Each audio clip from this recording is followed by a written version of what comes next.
Break के बाद आप सभी नाजरीन का फिर से स्वागत है हमारे शो खास मुलाकात में। So Syria was under emergency law from 1963 to 2011. Why was it so? As you know, our country in the center of Middle East, and Israel occupied part of our country. Because of that, our country is under emergency law. Why is it that the constitution requires the president to be a Muslim but not making Islam as the state religion? As you know, Syria and population, most of them belong to Islam religion. Because of that, they mention in the constitution the president has to be from Muslim community. This is a democracy. If they will vote for that, they will ask for Muslim president. This is a problem in Syria. Not against any other religion. As you know, in our government and in our cabinet, all the part of religion available or joining our government in Syria. Nobody is exiled from government. Like you have been talking about the terrorism of, I think, Al-Qaeda you've just mentioned, but in the recent past we've witnessed a case wherein an Al-Qaeda leader and his wife were killed in local bombing. So why do you think it happened? In Syria, what is going on in Syria, not for reforms or democracy, is a big pressure came against our country from Western state and the colonialist state and America to change its policy in Middle East. What is going on also, what happened in Arab country is not Arab Spring. It was a big conspiracy against those countries to change the government in those countries to be followers and under the pressure of America. But Syria have independent policy. Civil war, as you were talking about, is very prominent. Who do you think is responsible for it? I said for you, there is no civilian war or sectarian war in Syria. All part of our society join hand to fight against those terrorist groups who belong to Wahhabism terrorism. All our society fight against those people who came from outside and who get support from Western state, from America, from Saudi Arabia and Qatar, especially from Saudi Arabia and Qatar. So you mean there was no civil war? Not civil war exactly, because our government contain from ministers from all community in Syria, especially from Sunni community, as you said. Prime Minister is from Sunni community, Minister of Defense, and also Minister of Foreign Minister, Home Ministers. There were in our government about 30 ministers, 25 ministers belong to Sunni community. How there is fighting between Sunni community and Shia community in Syria? It's not like that. In Syria, we don't allow Wahhabism to influence in our society. All part of our society fight against Wahhabism and against terrorism. This is, there is no civilian war in Syria. So in this conversation, we've just figured out that people were only fighting against terrorism and there was no civilian war as such that has been quoted in the history. There was a talk that Mr. Bashar had spread poisonous gas against the people to get the country in his control in a way. It was against the people of the country, basically. Big lie. From Western state and those countries who follow American policy in Western state and GCC country. We don't use the chemical weapons or gas against our people. There is no government in the world kill its people. Our president were in the power since 10 years ago. Why it happened now and it not happened in the past? What is this big lie? And we ask United Nations to send its community to check if available in Syria. We accuse opposition who belong to Al-Qaeda, who get support from Turkey, and they discover after investigation Al-Qaeda use chemical weapons against our people in Syria. So, as there was a talk against Mr. Bashar that he's used poisonous gas against the people of the country, this is denied, completely denied, that Mr. Bashar has not been using any chemical things against the people of the country. Iraq and Lebanon are said to be friendly with Syria and helping Syria. Do you really think they are helping Syria? Our neighbor country, in the past, Syria helped our brothers in Iraq or in Lebanon, and the same now they do after our issue. They receive our people in their land.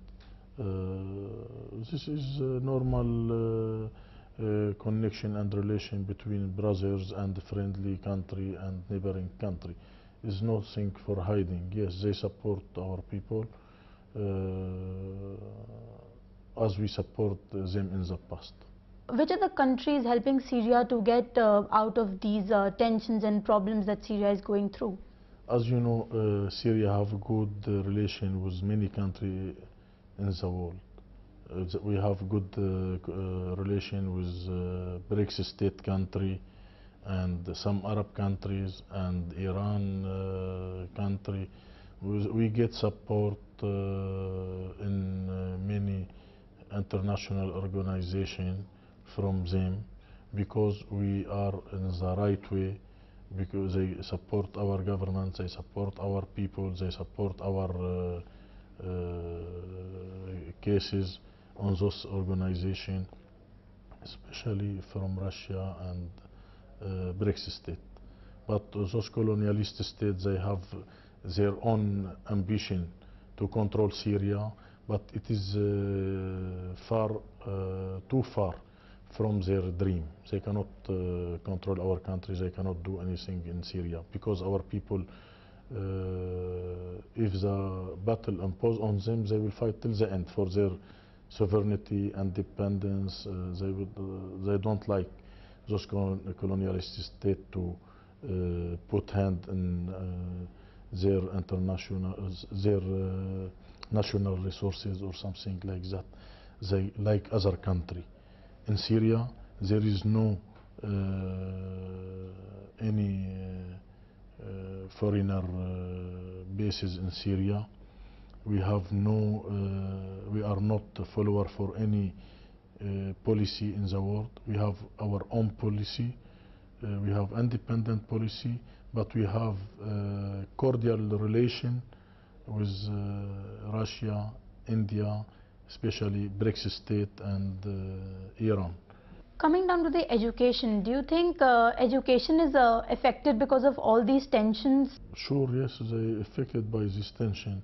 More than 3,000 schools were destroyed by those rebels who came from outside. And as you know, there is some area where there is trouble. Those students shift from this city to other city or from our country to other country. They have a big tension for our people because of those terrorist group who came from, especially from those group who came from outside. They destroyed public sector and private sector, and especially for the school. And as we are talking in Syria, we have free education and compulsory education in Syria. Yes, because of this trouble, we have a big problem for our students in Syria. How do you plan to manage with this problem for the children, because education is very necessary, and do you plan to seek help from UNO? We would like to get help from our friendly country only to push those colonialist state and America to leave us to solve our cases by our Syrian people themselves to solve their cases. We don't seek any help from those countries. So as far as the education is concerned, yes, the children are getting affected with the tensions going on in Syria, but what is said is that they would only seek help from their friendly countries and nobody else. Now coming down to Syria again as a country, the way to somebody's heart is through their stomachs. So what do you think are the most popular cuisines of Syria that the people from outside the country can go and explore or have? In Syria, Syria is famous for some special food, like which call tabbouleh and kebseh, which called in Syria, and there is falafel or something like that. This kind of food spread from Syria to neighboring country and all over the world. And the special and famous sweet available only in Syria and spread from Syria from neighboring country and all over the world. This is what available in Syria. So do we also have some special festivals in Syria that people from outside the countries can go and enjoy at a particular time? Every year we have Damascus International Fair, but now they stop this fair because of Syrian issue. But I hope that soon as possible we can start to do this fair in Damascus, and we'll invite all friendly countries to join in this international fair. Syria's art and culture are the two most important things that contribute to the Arab world. Whereas the art is concerned, there is a proud tradition of oral and written poetry, and there is also a music wherein Damascus is very, very important. Tell our viewers something more about the art and culture of Syria. As we are talking, Damascus is the oldest city in the world, and especially in Damascus there is one souk, one market for art in Syria. In this part I would like to say the first theater in the Arab world start from Syria by the art who called Abu Khalil al-Qabbani, and the first story in Arab countries start from Damascus also.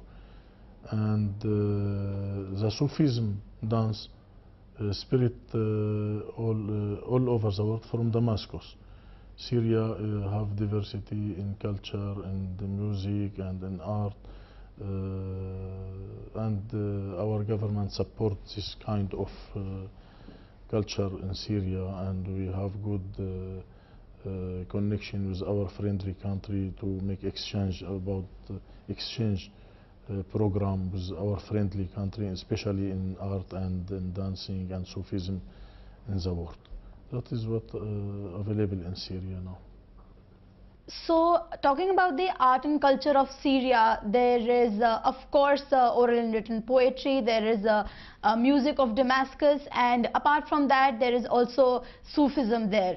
What is about India that you like the most? India is an incredible country, beautiful country, lovely people.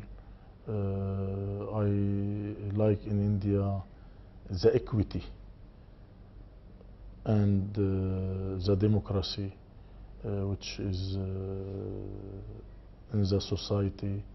I like their language, Indian language. I like Indian language and the communication between the people. I don't see in India since 5 years ago Indians fighting or shouting on the way. Indian people are polite people.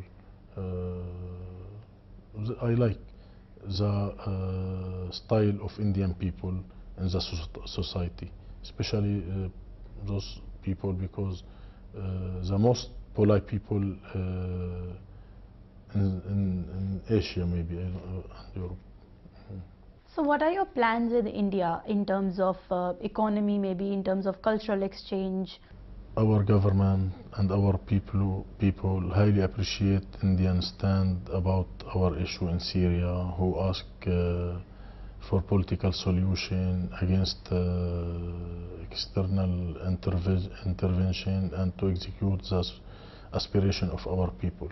We highly appreciate Indian stand, and we look forward to enhancing the relation between India and Syria, by economical sector and political sector also.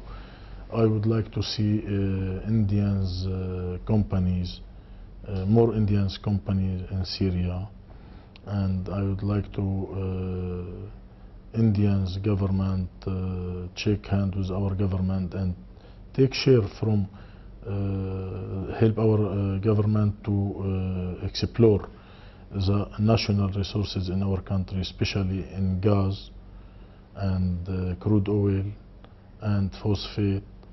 I don't like to see a Western state in our country in future. I don't like them to come and to put their hand in our natural resources.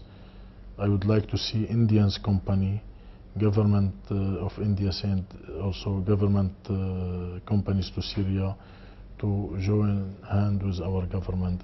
What is about Syria that other countries should learn about, and what is in other countries that Syria should learn from?